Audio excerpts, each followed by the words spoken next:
Solo nito ha.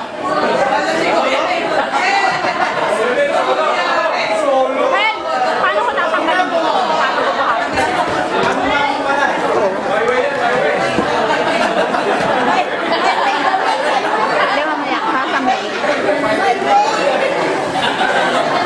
Practice mo na, mamaya mo tanggal pa. Silencio. Magandang gabi po sa inyo lahat. Ako po hindi kakanta dahil pagtatawanan ako ng aking anak. Hindi po ako marunong kumanta. Hindi rin po ako sasayaw dahil hindi po ako marunong sumayaw. Hindi rin po ako tutula dahil hindi naman po ako makata. But, allow me to share a short story from the book of Ruth in the Old Testament. Allow me to tell you a short story. The thing is, right decision brings great blessings. In Ruth chapter 2 verse 12 says, "May the Lord repay you for what you have done. May you be richly rewarded by the Lord and God under whose wings you have come to take refuge." How awesome that is! He who bestows His blessings upon His people who decided to follow Him, who choose to obey Him rather than to pursue the vanishing things in the world. From this true story in the Bible, we learn much about the grace and faithfulness of God, especially for those hearts' desires is to please Him and to give their lives fully for Him. In chapter 1, verses 1 to 5, says, "In the days when the judges ruled, there was a famine in the land, and a man from Bethlehem, Judah, together with his wife and 2 sons, went to live for a while in the country of Moab. The man's name was Elimelech, his wife's name Naomi, and the name of his 2 sons were Mahlon and Chilion. Now Elimelech, Naomi's husband, died, and she was left with her 2 sons. They married Moabite women, one named Orpah and the other Ruth. After they had lived there about 10 years, both Mahlon and Chilion also died, and Naomi was left without her 2 sons and her husband. This was a painful event that we read back. It did not end here. God is in control. He can restore and He can provide everything for us if we remain waiting for Him and trusting Him all the days of our lives, whether we are in sickness, in poverty, lonely in a foreign land, or sad and in distress because of a certain trouble. We need not to worry because God is in control. And He comes to rescue us in time. Later on, Naomi, the mother-in-law of Ruth and Orpah, heard that the Lord has provided His people a good harvest. So, she and her daughter-in-law prepared to return to Bethlehem. On their way, Naomi told her daughter-in-law to go back to their parents' home and God. Then she kissed them goodbye. Orpah cried and kissed Naomi and went home. But Ruth clinged her and said, "Don't urge me to leave or to turn back from you. Where you go, I will go.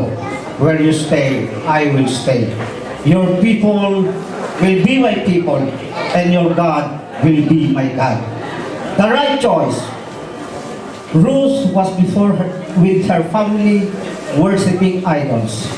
But then she preferred to leave behind this fake God and decided to follow the true and only God the creator of heaven and earth.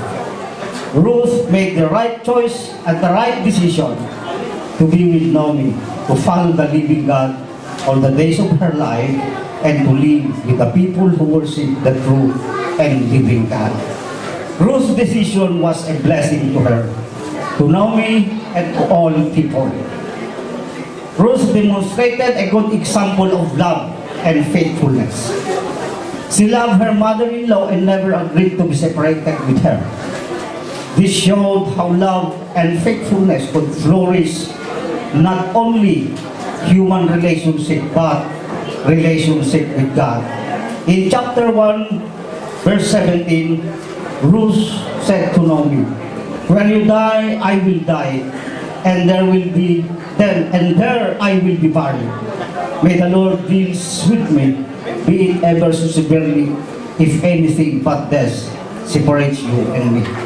Ruth showed a good example of diligence and humility. She decided to do a work that others may not accept to do. In chapter 2, verse 2, Ruth said to Naomi, "Let me go to the fields and pick up the leftover grains behind anyone. In those eyes I find favor." Ruth's right decision gave her good reputation. In the field that she was working was treated well by Boaz, the owner of the land, and all his workers.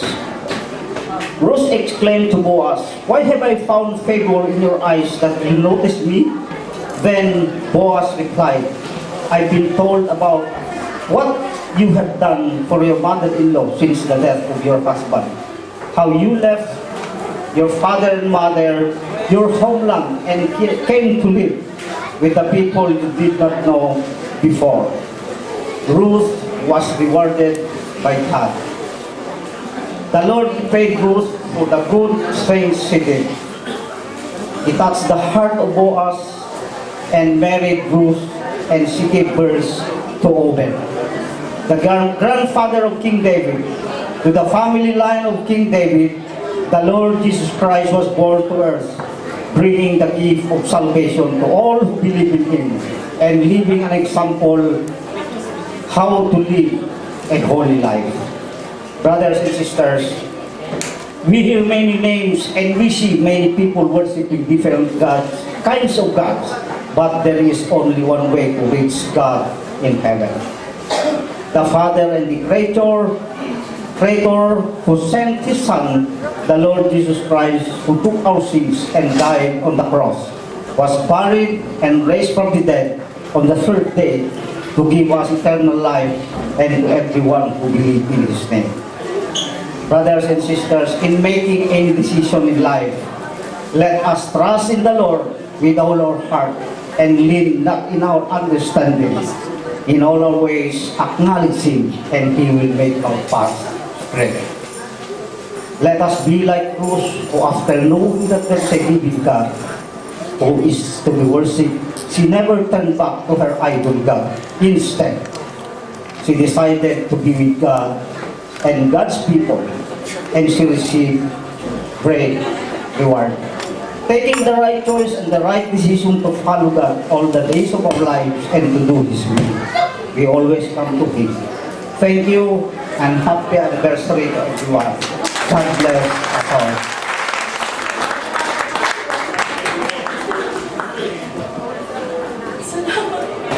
Ay, hindi pala nakakayak yun. Sorry na. Salamat po sa Thouba storytelling. Salamat po. Truly, who is in control? God is in control. Ulitin natin. Who? God is in control. Ulitin natin ang buo. God is in control. Amen. Talagang buhay pa kayo. Yung pong ating